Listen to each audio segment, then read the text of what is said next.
दुल्हन जिसका आपने शादी का जोड़ा एक से ज्यादा बनाया हो? एक से ज्यादा बनाया हो? बहुत। अभी रिसेंटली अभी मैं किसी का ब्राइडल बना रहा हूँ, माशाल्लाह से चौथी दफा बना रहा हूँ। आप वैसे मैरिड है? नहीं जी। मोहब्बत की आपने? बड़ी दफा की। हाँ। शादी फिर क्यों नहीं की? आपको पता है मैंने बहुत कुछ अपनी जिंदगी में अपने लिए नहीं किया। जो इंसान 12 साल की उम्र से काम कर रहा हो उसको पता ही नहीं कि उसने अपने लिए क्या करना है। मुझे लेकिन देखिए आप अपनी वालदा के भी इतने करीब हैं और मेरी वालदा के करीब उन्होंने भी कभी इजहार नहीं किया इस बात नहीं, मामा ने आई थिंक अगर कोई आ भी जाता तो वो बेचारी मेरी माँ ने उनको जितना कंट्रोलिंग वो हैं उसको पता नहीं सर्वाइव भी करता ना करता, मगर people came into my life when I was young 20s and 30s में जब ये ऐसे इश्क होते हैं तब मैं नॉर्मल 20s and 30s वाला लड़का था नहीं। मैं जिस तरीके से काम कर रहा था 18 घंटे और जो चीज़ें अचीव कर रहा था उन दिनों में, उस बच्चे तो इस वक्त वो अचीव कर ही नहीं रहे होते। तो मेरे साथ रहना, कदम रखना और सोचना कि मैंने इस इंसान के साथ सारी जिंदगी गुजारनी है, वो उनको मुश्किल भी लगता था। And I wasn't saying oh I will go on honeymoon and then मेरी जान जो तुम चाहो। मैं कह रहा था no, I am gonna keep working, you are gonna take care of my mother, this is how it is. I never pretended कि no this how it's gonna be. और उम्र के इस हिस्से में भी आप ये समझते हैं कि मैं अभी भी 18 घंटे ही काम करूंगा, इसी शर्त पे किसी ने आना है तो आ जाए? हाँ, क्योंकि मेरी जिंदगी है और ये मेरे and these are my demands. If you can meet them, come. If you can't meet them, don't come. 18 घंटे काम कर देने, बहुत अच्छी बात। ये तो साडा मुंडा जवान जो 18 साल दा 18 महीने उठते ही नहीं मंजी तो पूछिए की हो रही है, कुछ नहीं, मेरा ब्याह करो।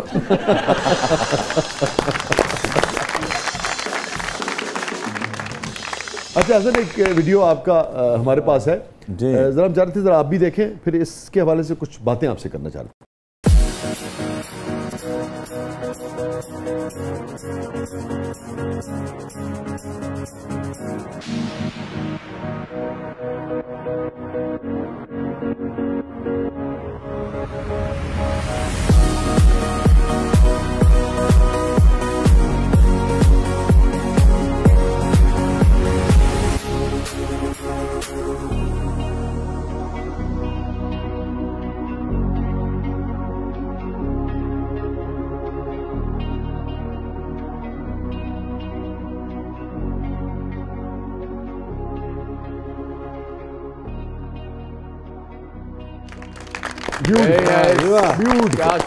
सबसे पहले तो आप क्रिएटिविटी की दाद कबूल कीजिए और ये बताइए कि एवरेज, जैसे इनमें से अगर किसी एक जोड़े को भी आप ले लें, मैं देख रहा था सनम ने जो पहना हुआ है या दीगर लोगों ने, कितना वक्त लगता है कंसीव करने से लेके और तैयार होने तक? जी मैं कह नहीं सकता कि कितना वक्त लगता है, बिकॉज कुछ चीज़ें मैंने लिटरली बनाई हुई हैं और स्केच की हुई हैं सेकंड्स में, और कुछ ऐसी चीज़ें जो इनमें हैं जो मुझे 5-5, 6-6 साल लगे हैं सिर्फ कंसीव करने में।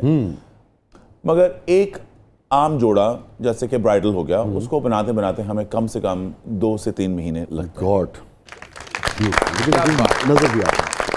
सबसे ज़्यादा अच्छा कौन कैरी करता है मेरे लिए? क्योंकि ये फिल्म इंडस्ट्री और इसकी पहचान और इसके लोगों की इज्जत इतनी ज़रूरी है कि जब मैं नाम लेता हूँ तो मैं उन्हीं लोगों का लेता हूँ जो जिनकी वजह से हमारी इंडस्ट्री है। और सबसे सीनियर जो होंगी वो होंगी रीमा। और रीमा जी को कपड़े ना सिर्फ पहनाना, उनसे गुफ्तगू करना, वो जिस तरह की हैं, मुझे इतना अच्छा लगता है कि अगर मैं इनमें से किसी को भी सिलेक्ट करूँ तो मैं बार बार रीमा को ही सिलेक्ट करूँ। क्या बात है। स्टे विद अस नाज़रीन, कहीं नहीं जाइएगा। छोटे वक्त के बाद वापस आते हैं। हमारे साथ मौजूद हैं one and only Hasan Shahriar Yasin, जिनको सब प्यार से शेरू कहते हैं। आप देख रहे हैं जबरदस्त।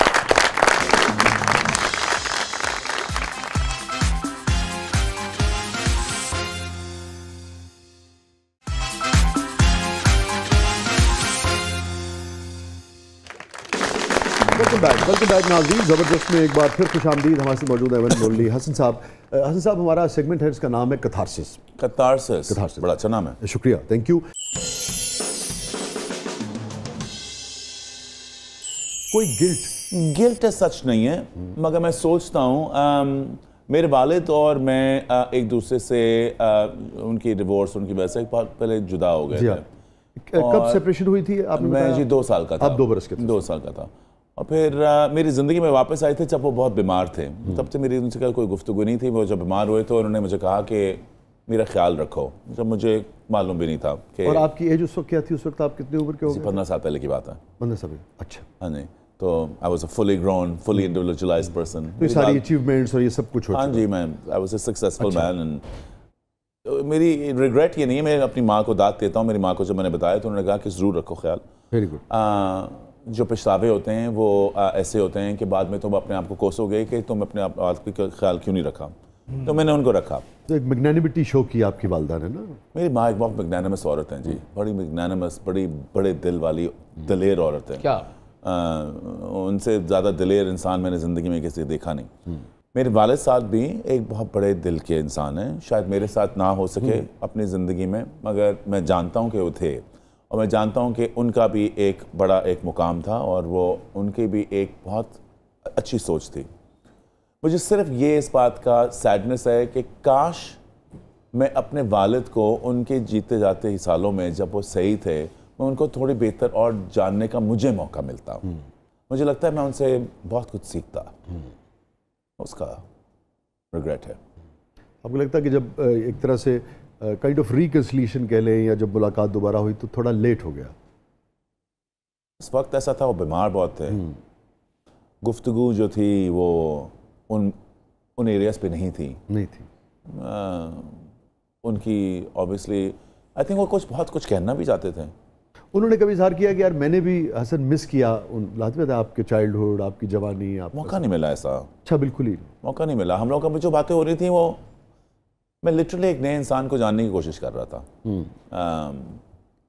और बहुत अच्छी चीज़ें लग रही थी, बहुत चीज़ें मुझे समझ आ रही थी कि उनकी पर्सनैलिटी, जिस तरह वो बोलते थे, जिस तरह उनके बड़ा सा एक, लोग कहते हैं मैं ज़रा ओवर द टॉप हूँ, बिगर लार्जर देन लाइफ पर्सनैलिटी हूँ। मुझे कभी समझ भी नहीं आती थी कहाँ से आती है। अब्बू को देख के मुझे थोड़ा सा समझ भी आ रहा था, अपने हाथ देख के उनके हाथ देखता था, यू नो, इस तरह की चीज़ें जो बच्चा करता है। मगर काश मुझे और वक्त मिलता। मगर जो मिला उसके लिए मैं बहुत शुक्रगुजार हूँ। और जितना टाइम उन्होंने मुझे, जिनके साथ मैं उनके साथ गुजार सका, उससे मैंने बड़ा कुछ सीखा। आखिरी बात क्या, आखिरी मुकालमा क्या हुआ आपको अपने वालिद से, अगर याद हो आपको? जो लास्ट मेरी बात थी, वो एम्बुलेंस से वापस घर जा रहे थे और मैं उनको एज़ यूजुअल वही कह रहा था कि आप फिक्र ना करें, आप ठीक हो जाएंगे। और अबू को ज़्यादा शौक़ नहीं था अस्पताल में रहने का, वो बहुत आते थे, मगर अबू एक पुराने ज़मींदार, यू नो, 16 गाँव के नंबरदार, you know, big man, big attitude.